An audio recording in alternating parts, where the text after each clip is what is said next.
प्रभु में प्रिय भाइयों और बहनों, प्रभु यीशु मसीह के नाम से आप सबके स्वागत है। इस वीडियो के द्वारा आप सबको मिलने में ईश्वर ने आप मुझे कृपा दिया, इसलिए मैं प्रभु को धन्यवाद करता हूँ। सचमुच हमारा परमेश्वर बहुत अच्छा है, क्योंकि इस कठिन परिस्थिति में भी हम उसको पार करके नए नए विचार और नए नए सोच के साथ हम आगे बढ़ने के लिए ईश्वर ने हमें मदद किया, इसलिए मैं प्रभु को धन्यवाद करता हूं। आज मैं आप लोग के साथ पाप के विषय में बात करना चाहता हूं। पाप मतलब क्या है, परमेश्वर की वचन हमसे क्या कहती है और कैसे कैसे पाप हमारे कलीसिया के अंदर है, तो उसको कैसे निपटना है, इसके बारे में मैं थोड़ा आपके साथ बात करना चाहता हूं। और परमेश्वर की वचन हमको बहुत अच्छी तरह से पाप और पाप की गुना और पाप की वेदना और पाप की दंड, इसके बारे में अच्छी तरह से समझाती है। प्रकाश रोमी की पुस्तक उसके 6 अध्याय 23 कलम में ऐसा लिखा हुआ है, पाप की दंड मृत्यु है। हाँ, पाप हमें मृत्यु के अंदर ले जाती है, और वो भी अनंत काल की मृत्यु के अंदर ले जाती है करके परमेश्वर की वचन हमको कहती है। पाप मतलब क्या होती है, उसके बारे में मैं आप लोगों के साथ बात करना चाहता हूं। जिस बात हमारा शरीर को नुकसान करती है, जिस बात हमारा आत्मा को नुकसान करती है, जिस बात हमारा माइंड उसको नुकसान करती है, वो सब पाप में आ जाती है। और ज्यादा से ज्यादा कलीसिया और क्रिस्ती प्रचारक लोग ये कहते हैं, पाप मतलब हमारा शरीर को जो चोट लगाने वाली बात है, यही पाप करके हम अनेक समय हम बताते हैं। काश जो धूम्रपान पीना या सिगरेट बीड़ी पीना, तंबाकू या जो अनेक वस्तु खाना और नाक में से खींचना और दारू और उसके जैसे जो वस्तुओं को पीना और व्यभिचार, ये सब पाप ऐसे हम ज़्यादा से ज़्यादा चर्च में प्रचार करते हैं, यही बड़ी चीज़ें करके हम बोलते भी हैं, परंतु ये हमारा व्यक्तिगत जीवन को नाश करती है। जो धूम्रपान पीने से या बीड़ी सिगरेट पीने से हमारा लंग्स खत्म हो जाती है, दारू पीने से हमारा पेट खराब हो जाती है, और व्यभिचार करने से हम उसके द्वारा अनेक एड्स जैसे बीमारी हमारे जीवन में आ जाती है। तो हमारा व्यक्तिगत जीवन को ये नाश करती है, इसलिए हम ये सब करना नहीं करके हम चर्च में बताते हैं। परंतु एक बातों को हम छुपाते हैं, वो क्या है, जो वो है जातिवाद। सो जात के बारे में कलीसिया में या कलीसिया के अंदर हम हमेशा या कभी कभी बहुत सोचते हैं, काश मैं उच्च जात का हूँ, ये नीची जात की है। वैसे हमने अनेक समय हम हमारे चर्च के अंदर भी इसको हम उपयोग करते हैं, और ये सच ये कैसी है, इसके बारे में हम जानना जरूरी है। हम बाइबल में जात के बारे में क्या लिखा है, तो उसके बारे में हम देखेंगे तो उत्पत्ति के पुस्तक में हम पढ़ सकते हैं, इब्राहिम, जब परमेश्वर की दास इब्राहिम अपना बेटा का शादी करने के लिए उसका नौकर एलिएजर को ये कहा है, तूने मेरे देश में जाओ और मेरे देश में से एक लड़की ढूंढ के लेके आओ।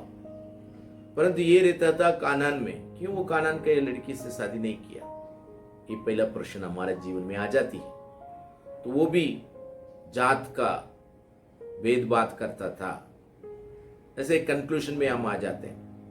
परंतु ऐसा नहीं, जब इब्राहिम अपना देश छोड़ के यहाँ आया, आने के बाद वो अपना लड़के को लड़की देखने के लिए कोशिश किया, और कानान में उसके लिए बच्चा मतलब लड़की देने वाला है क्या नहीं वो बात थी।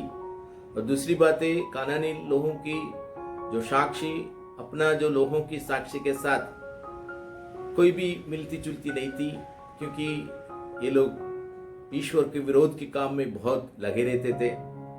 तो ईश्वर के काम की और ईश्वर के साथ रहने वाला इस इब्राहिम को ये पसंद नहीं हुआ। तो इसलिए मेरा बेटा भी ईश्वर के साथ चलना चाहिए, तो उसके अनुसार शादी के लिए उनके लिए लड़की वहां देखना करके इब्राहिम ने सोचा होगा, ऐसा भी हम ले सकते हैं। और हम देखेंगे तो इजराइल लोग हमेशा ये करते थे, अपना अपना जाति में वो लोग शादी करते थे और उसके बाहर कभी भी वो लोग शादी नहीं करते थे। तो ये सब बात हमको एक बात समझाती है, तो बाइबल में भी जो जातिवाद था, इसलिए हम भी जातिवाद को मानते हैं करके कुछ लोग बोलते हैं। परंतु नया नियम हम देखेंगे तो मत्ती उसके पहला अध्याय में जो मत्ती ने यीशु मसीह का जो वंश के बारे में लिखने समय उसमें 4 स्त्री के बारे में बताता है। उसमें तामार, और उसके बाद में राहाब, और उसके बाद में रूत, और उसके बाद में बत्सेबा। तामार छोड़ के बाकी तीनों जो बहन लोग हैं वो इजराइल का नहीं था, वो इजराइल वंश का नहीं था, वो दूसरे वंश के थे। फिर भी ईश्वर ने उनको पसंद किया, और इसलिए मैथ्यू बोलते हैं तुम लोग बहुत पवित्र पवित्र बोलते हैं, तेरा जो इतिहास में कुछ पवित्र का कारण ही नहीं हो रही है, तुम लोग मिक्स है, पहले से तुम लोग मिक्स है। सो इस बातों को मैथ्यू, प्रभु यीशु मसीह का चेला मैथ्यू ने बहुत अच्छा समझाता है। तो वैसे हम देख सकते हैं प्रभु यीशु मसीह भी इस जातिवाद को वो कभी अपना जीवन में नहीं लाया, क्योंकि यीशु मसीह के समय में जातिवाद थी। जो समरून के लोग यहूदी लोगों के साथ मिलते नहीं रहते थे। ये समरून का लोग कौन है? हम इतिहास में देखेंगे तो जब यहूदी लोग बाबिलोन में 70 वर्ष 70 ईयर्स बंधन में था, तब वहां घर बनाया, खेती किया, वहां के लड़की से शादी किया, वहां के लड़के ले लिया, ऐसा कुछ उनके अंदर सब कुछ थे। तो वो लोग जब अपना खुद का देश में जो वापस यहूदा में लौट के आए थे, और यहूदा में जब लौट के आने समय में एजरा जो पुस्तक में हम पढ़ सकते हैं, उन्होंने ये जो मिक्स और जो दूसरे अन्य जाति बहनों से, अन्य जाति भाइयों से शादी किया हुआ लोगों को अपना संबंध से दूर रखा था। तो ये लोग समरून कहला जाते हैं। समरून मतलब मिक्स। तो इस मिक्स लोगों को यहूदी लोग हमेशा नफरत करते थे, इसलिए उनके मंदिर में उनको जाने नहीं देते थे। और इतना भी नहीं, जब भी कहीं वो लोग एक यहूदी गांव से दूसरे यहूदी गांव जाना होगा तो बीच में समरून का गांव आएगा, तो वो समरून गांव के अंदर से जाएगा तो 1 किलोमीटर का दूर हो, परंतु वो लोग कभी उसके अंदर नहीं जाते हैं। 10 किलोमीटर घूम के भी जाएंगे, मगर ऐसे जो कभी समरून गांव के अंदर से प्रवेश नहीं करते हैं। जो इतना कठिन लोग थे उस समय में, प्रभु यीशु मसीह ने पहली बार जब एक जगह से दूसरा जगह जाने समय समरून की गांव आया, उस समरून गांव के अंदर उनके चेलों के साथ वो अंदर गया और वहां एक कुआं के पास बैठ गया है। तो वहां उन लोगों के साथ संबंध रखना चाहते थे।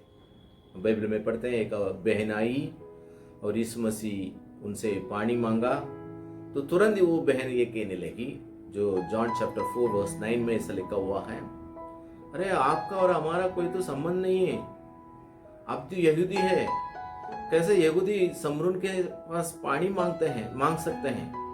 हम आपको पानी नहीं दे सकते हैं, क्योंकि आप उच्च जात का है, हम नीची जात का है।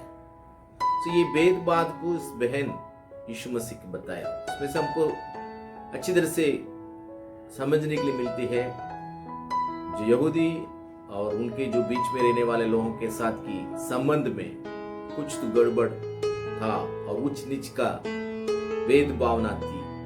और जो यहूदी लोग मंदिर में आराधना करते थे, यरूशलेम मंदिर में, और ये समरून लोग ये पहाड़ पर आराधना करते थे। अभी जो ये याकूब की कुआं के पास उनकी जो बातों चल रही थी, तब यीशु मसीह ने उनको जीवन के पानी के बारे में, आनंद काल के जीवन के बारे में, आराधना का बारे में बहुत बातों को बता के उनको समझा के आता था। तो उनकी शिष्य लोग की भी ये बहुत अजीब लगा होगा, परंतु प्रभु यीशु मसीह ने उनसे भी ये कहा है, और प्रभु यीशु मसीह के साथ द्वारा ये लोग की भी गया है, हम भेदभाव नहीं करना चाहिए। इसलिए तो प्रभु यीशु मसीह अपना जो दाखला या अपना जो एग्जाम्पल में जो समरून के बारे में वो बता रहा है, गुड समारिटन, अच्छा समरून, उसके जो कहानी में यीशु मसीह कह रहा है, एक याजक और एक लेवी दोनों उस रास्ते पे चलते थे। एक आदमी जो घायल हुआ था, परंतु वो लोग अपना अपना काम के वजह से या अपना अपना काम को बड़ा समझकर इस आदमी को मदद नहीं किया। परंतु ये समरून उधर आया और उनको उनका गधा को जो रुकाया और उस आदमी को, घायल को जितना हो सकते उतना वो सही किया।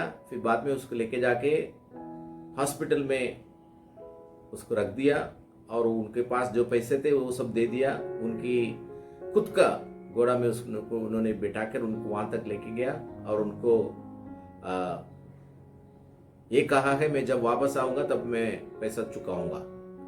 तो एक समरून आदमी खराब नहीं है, वो अच्छा आदमी है।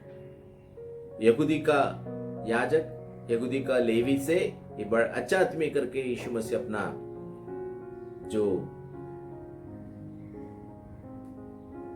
वो उसकी कहानी में ये बातों को बताया है।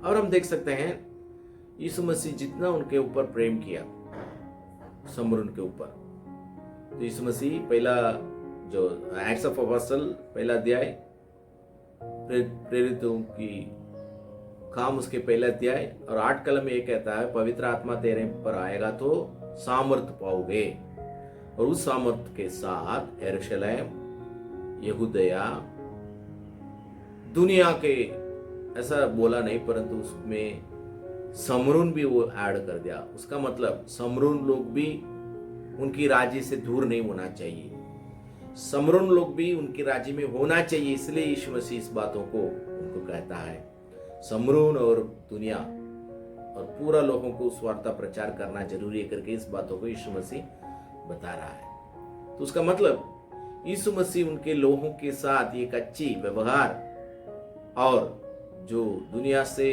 और नफरत किए हुए, यहूदी लोगों से नफरत किए हुए उन लोगों को अपना साथ लेके उनके साथ खाने पीने में भी यीशु मसीह भाग लिया करके भी हम बता सकते हैं। और ये जो वचन और यीशु मसीह के बात में हम देख सकते हैं, जो यीशु मसीह के चेले और यीशु मसीह के जो चेले नहीं थे, फिर भी पौलुस अपने खुद को कहता है मैं अन्य जाति लोगों की चेले या यीशु मसीह का चेला करके बताता है। तो वो भी बहुत लिखता है। जब हम बाइबल में जो प्रेरित के काम में देखेंगे तो भी वहां भी अनेक लोग, ओनली जूइस नहीं, अन्य लोग भी प्रभु यीशु मसीह को स्वीकार किया। एक्ट्स ऑफ अपोस्टल चैप्टर 10 में देख सकते हैं, कॉर्नेलियस उनके घर के दो पूरा लोग प्रभु में आ गया है। ऐसे बहुत वचन में हमको ये सीखने के लिए मिलते हैं। उधर वहाँ के जो लोग में यहूदी लोग भी थे और रोमी लोग भी थे और ग्रीक लोग भी थे, और उस एरिया में जितने लोग हैं प्रभु यीशु मसीह को स्वीकार किया, वो सभी लोग एक मन एक चित्त के साथ वो लोग भोजन करके परमेश्वर की आराधना किया करके लिखा हुआ है। तो अभी हम बाइबल में हम देखेंगे तो इस भेदभाव कहां से हुई है। जैसे मैंने बताया था, इब्राहिम का समय में से ये भेदभाव आया था, ऐसा तो नहीं बोल सकता। जब मैं बाइबल कॉलेज में पढ़ता था तब एक लड़का, बाइबल कॉलेज के एक लड़का ने एक प्रोफेसर के पास जाके उनको ऐसा बताया, सर मैं हाई कास्ट का हूं, मैं दया से आपका जात का एक लड़की से शादी करना चाहता हूं। तो तुरंत वो सर ने उनके ये कहा है, तू कौन रे हमारा लड़की को शादी करने वाला, क्यों हमारे पास लड़कियां नहीं, लड़का नहीं है क्या, तेरा दया हमको नहीं चाहिए। यस सो अनेक समय ऐसे हम समझ जाते हैं हम उसको दया करेंगे, तेरा दया नहीं चाहिए, इसमें दया का बात ही नहीं। हम मनुष्यों को मनुष्यों समझना जरूरी है। और जब परमेश्वर ने मनुष्यों को बनाया तब तो कुछ अलग प्रकार की बनाया नहीं है। एक को ऊंचा जात वाले को कुछ ज्यादा दिया, नीचे जात वाले को कुछ कम दिया, ऐसा तो कुछ नहीं है। और हमारा जो पुराने धर्म या भारत देश में ज्यादा से ज्यादा लोग वो मानते हैं, उस धर्म में उनको सब पुस्तक में ऐसा लिखा हुआ है। खास तो उनका इतिहास को हम दो प्रकार कर सकते हैं, एक तो अर्ली वैदिक पीरियड और लेटर वैदिक पीरियड, पहले का वैदिक पीरियड और पीछे का वैदिक पीरियड, ये भी कह सकते हैं। तो उसमें जो 4 ऋग यजुर साम अथर्वण वेद, इस 4 वेद में जाति के बारे में किधर भी कुछ नहीं लिखा है। और लेटर वैदिक पीरियड, उसमें से धीरे धीरे कुछ पुस्तकों को अंदर घुसा घुसा के उसमें ये बातों को लेके आ रहे हैं। और जब वेद काल में, अर्ली वेद काल में हम देख सकते हैं मनुष्य अपना अपना जॉब, अपना अपना काम कार्य के हिसाब से 4 प्रकार को उनको बांटा गया था। जो ज्ञान को बताने वाले, और जो युद्ध करके लोगों को रक्षा करने वाले, कुछ उत्पादन करके उसको बेचने वाले, और इन 3 लोगों को मदद करने वाले। तो ऐसे थे। उसमें कोई भी एक घर में 4 लोग होगा तो 4 लोग अलग अलग काम भी कर सकते हैं, परंतु उसमें भेदभाव तो नहीं थी। और वो कभी भी ये भी नहीं सिखाया तुम ऊंचा है तो नीचा है, ऐसा करके तो नहीं सिखाया।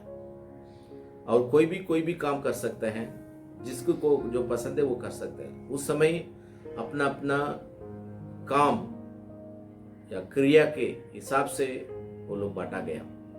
परंतु धीरे धीरे लेटर वैदिक पीरियड में जैसे भगवत गीता आया और जो मनुष्य स्मृति आया, सब में थोड़ा थोड़ा वो लोग अंदर घुसा घुसा के जात भेद को लेके आया। और उसमें जरा भगवान के सिर, कंधे, पेट और उसकी पैर में से मनुष्य ने निकला करके वो लोग अपना फिलॉसफी बताते हैं। और उसमें जो सिर पे से आए वो लोग गुरु और शिक्षण देने वाले ब्राह्मण, और जो युद्ध करने वाले जो कंधे पर आए थे या हाथ पर आए थे वो लोग जो अपना लोगों को बचाने के लिए काम करने वाले क्षत्रिय, और तीसरा खेती या उत्पादन कुछ करके उसको जो बेचने वाले वैश्य, और वो जो उनके काम में और कार्य में मदद करने वाले, उसको जो लोग नीच गिराकर या नीच रख के शूद्र ये कहला गया था। परंतु इस बातों को धीरे धीरे बढ़ा के एक दूसरे के साथ संबंध नहीं रखना, एक दूसरे के साथ शादी नहीं करना, ऐसा करते करते करते करते भेदभाव को बढ़ाकर, जाति का वाद को बढ़ाकर लोगों को जो नीच रखने के लिए, मैं ऊपर हूं तो नीचे है, तेरे नीचे एक है, तेरे नीचे एक है, तेरे नीचे एक है करके लोगों को खुशी करने के लिए तू ऊपर है ये नीचे है। और ज्यादा से ज्यादा लोग ये भी बोलते हैं हम तो क्षत्रिय हूँ, हमारा जो जात है वो क्षत्रिय जात है, बहुत खुशी से बोलते हैं। मैं कभी भी ये नहीं सुना है हम ब्राह्मण हैं। हम कोई उसको क्लाइम नहीं करना चाहते। वो तो एक कम्युनिटी करती है, उतना है बस, उसके अलावा कोई नहीं कम, मतलब उसका ऊपर एक है, मैं उसका नीचे हूँ, वो तो मानने के लिए वो तैयार हो जाता है। क्षत्रिय बोलते हैं हम क्षत्रिय हैं, हम बड़ा, क्या बड़ा है, तुम्हारा ऊपर तो एक है ना, वो हम हमेशा भूल जाते हैं। पर यीशु, परमेश्वर के वचन कहता है, ईश्वर हमें ऐसा बनाया, क्रिश्चियन बाइबल, ये जो पुनर्नियम और नया नियम, ये हम बताती है। उत्पत्ति की पुस्तक 1 अध्याय में ऐसा लिखा हुआ है, जब ईश्वर ने मनुष्यों को बनाया, अपना खुद की स्वरूप और खुद की जो छाया के अनुसार या उनकी जो पर्सनालिटी के साथ ईश्वर बनाया। ईश्वर का पर्सनालिटी होगा तो ईश्वर क्या उसमें बड़ा छोटा है। और उसमें भी ऐसा लिखा है, नार और नारी, बस इतना है, उससे अलावा कुछ नहीं है। फिर कहां से आया ये सब बात? हम क्रिश्चियन लोग चर्च में ये कहते हैं, अरे मैं बड़ा हूँ, क्या बड़ा, ऊपर वाला तो सबको एक सरका बनाया, तो वो हम नहीं माने तो हम तो क्रिश्चियन है ही नहीं। जात पात को हम नहीं मानेंगे तो हम क्रिश्चियन है ही नहीं, हम झूठे लोग हैं। जो चर्च में और क्रिस्ती लोगों के बीच में भेदभाव, जात पात कभी नहीं हो सकती है, क्योंकि बाइबल हमको बहुत क्लियर बात बताता है। जब कोई भी एक व्यक्ति प्रभु में आ गया तो उसका जीवन बदली करना चाहिए, बदली होना चाहिए। इसलिए प्रभु यीशु मसीह खुद कहता है, मन फिरावो, समय पूरा हो गया है, कन्वर्ट हो जाओ, मन में कन्वर्ट हो जाओ, आपके मन बदली होना चाहिए, रिपेंटेंस। सो पहला बात है, ऐसे जो पाप और पापों के कारण में से आप रिपेंट होना जरूरी है, पापों से आप दूर आना जरूरी है। जातिवाद बहुत बड़ा पाप है, हम उसको चर्च में हम समझते नहीं, हम समझना जरूरी है। और परमेश्वर के वचन ये भी कहता है, एक आदमी प्रभु में आ गया तो मर भी जाना चाहिए। रोमी की पुस्तक उसकी 1 और 2 में लिखा हुआ है, तुमने दुनिया के साथ दौड़ना नहीं चाहिए, तेरा समाज, तेरा लोग उनके साथ नहीं, परंतु परमेश्वर के वचन के अनुसार तो चलना चाहिए। तो इसलिए तू मरो, जीवित बलिदान हो जाओ। पहला कलम में यही लिखा है, जीवित बलिदान। बलिदान होने के बाद उसमें क्या है? कुछ नहीं, खाली राख ही मिलने वाला है। हम राख नहीं होते हैं, इसलिए हमको गर्व आ गया है, मैं बड़ा हूं, मैं वो ये हूं करके हम बताते हैं। पौलुस कहता है,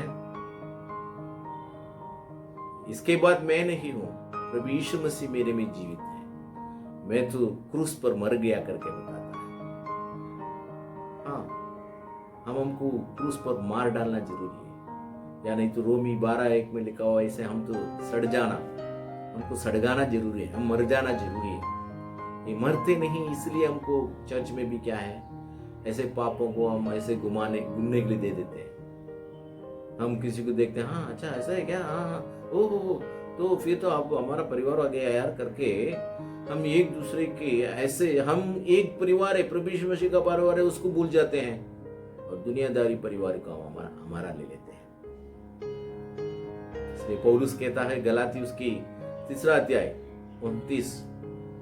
3:29 में ये कहता है, ईश्वर में कोई बड़ा नहीं, कोई छोटा नहीं, कोई यहूदी नहीं, कोई ग्रीक नहीं, कोई नार नहीं, कोई नारी भी नहीं, कोई जो स्वाधीन और कोई गुलामी, ऐसी कोई भेदभाव नहीं, हम सब एक है। हम मरा नहीं, हम नया जीवन नहीं पाया, इसलिए अभी भी हम जात पात को हम लेते हैं। हम हमारा जीवन में मरना जरूरी है, हमारा जीवन में हम हमारा हृदय को पवित्र मंदिर बना के रखना जरूरी है।